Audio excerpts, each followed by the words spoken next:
Tucked away in the Kent County Courthouse in Chestertown, Maryland, there lies a treasure trove of forgotten court records from the 19th century. We student researchers began combing through these records, known as docket books, in order to gain some insight into the experiences of African Americans in Kent County in the era of the Civil War. One case that captivated our attention immediately was that of Ebenezer Frazier. He was accused of enticing 4 slaves, Joshua, Jack, Shadrach, and Emery, to abscond or run away from the service of their masters sometime between September 20th and October 10th, 1863. Ebenezer was white, and we wondered if he were a Quaker who opposed slavery on moral grounds, possibly working as part of an Underground Railroad network. But why would the Underground Railroad be active so late during the Civil War? By 1863, the Emancipation Proclamation had already taken effect, and slavery increasingly seemed doomed. Then we found a crucial piece of the puzzle. It turned out that Ebenezer Frazier served the Union Army as the Deputy Provost Marshal for Kent County. One of his primary duties was to recruit soldiers. His motive wasn't religious or moral, it was military. Recruitment of African American troops had recently been authorized by the Emancipation Proclamation. Approximately 180,000 African Americans, known as U.S. colored troops, enlisted in the remaining 2 years of the war. Slaves who joined the Union forces were guaranteed their freedom. This still would have been a difficult decision for men like Joshua, Jack, Shadrach, and Emery, however. They could gain their freedom by fighting, but they would have to survive their 3-year terms. Some of the most telling documents we discovered were in the papers of the Provost Marshal John Frazer Jr., Ebenezer's brother, which we found on Ancestry.com. They revealed that a Union recruiting officer arrived in Kent County in September 1863. John Frazer, as Provost Marshal, ordered his brother Ebenezer to assist. As the news circulated through the African American community, a multitude of men arrived in Chestertown to enlist.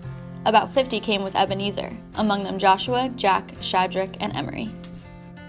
According to the court records we'd found, Joshua and Jack were slaves of George W. Spencer, Shadrach was the slave of George W. Oldham, and Emery was the slave of Josiah Massey. Although Maryland had chosen to stay in the Union, the loyalties of individuals like Spencer, Oldham, and Massey were questionable. A report by a military detective charged that Spencer and Oldham are and always have been secessionists, and that Massey does not sustain the policy of the government. In other words, that he was disposed to love his country, but now is disposed to love slavery more. This struggle between dual identities of Unionist and slaveholder was extremely common. Many white Marylanders wanted to maintain the Union, but didn't want to give up their slaves, and such people already had reasons to hate the Frazier family. During local elections earlier that year, John Frazier had arranged to have political opponents arrested and put on a steamboat headed to Baltimore in order to ensure victory at the polls.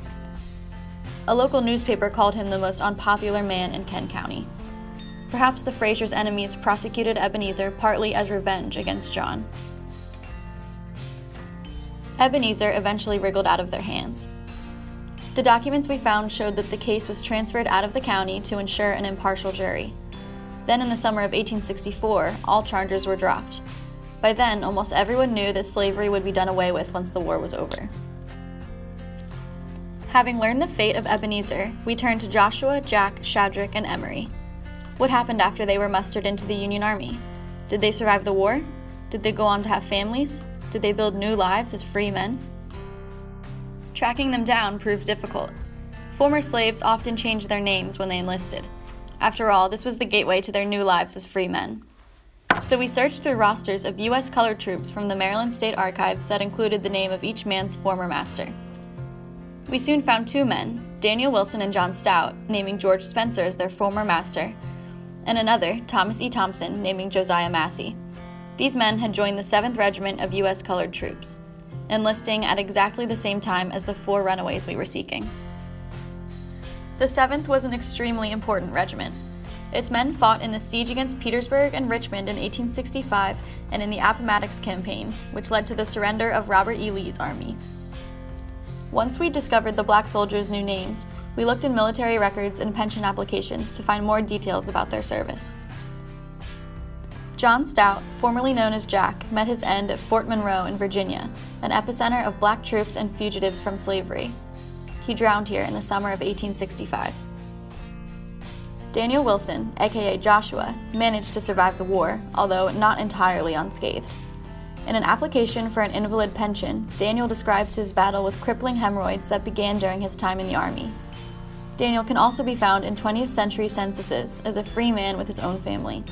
He lived until 1919.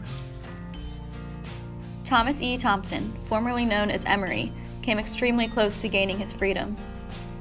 Just before the 7th was mustered out, Thomas died of disease in Indianola, Texas. In its final report on his death, the U.S. government claims that he owed them money for some knapsacks that he'd lost in the course of the war. This demands the question: did Thomas really owe anything to the country that had enslaved him since birth, and to which he had given his life? The last of the 4 men, Shadrach, seems to have slipped through the cracks of history. We could find no record of him in the Army.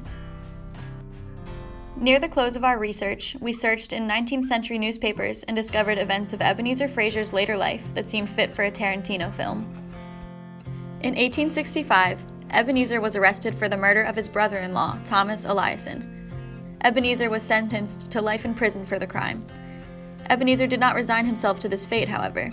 He made many attempts to escape, one of which involved his wife delivering a cake to him in which she had baked tools for breaking out of his cell. Although this plan was foiled, 2 other attempts were successful. In his first escape, he managed to evade authorities for about 8 months, roaming about Delaware and Pennsylvania, before he was recognized by a former cellmate who informed the authorities. An ambush was then set up in the bar of Ebenezer's hotel. When he walked in, reportedly dressed as usual in faultless style, the police attempted to apprehend him. Ebenezer drew a pistol and prepared to shoot before an officer took him down from behind. He was then returned to jail. On his second attempt, in 1875, it seems that Ebenezer managed to disappear for good. We found no record of his recapture. Stories like the ones we've found in those forgotten courthouse records show just how complicated the Civil War was. Families turned against families, and people gambled with not only their freedom, but also their lives. While we walk around Chestertown, we remember all of the people that walked through here before us.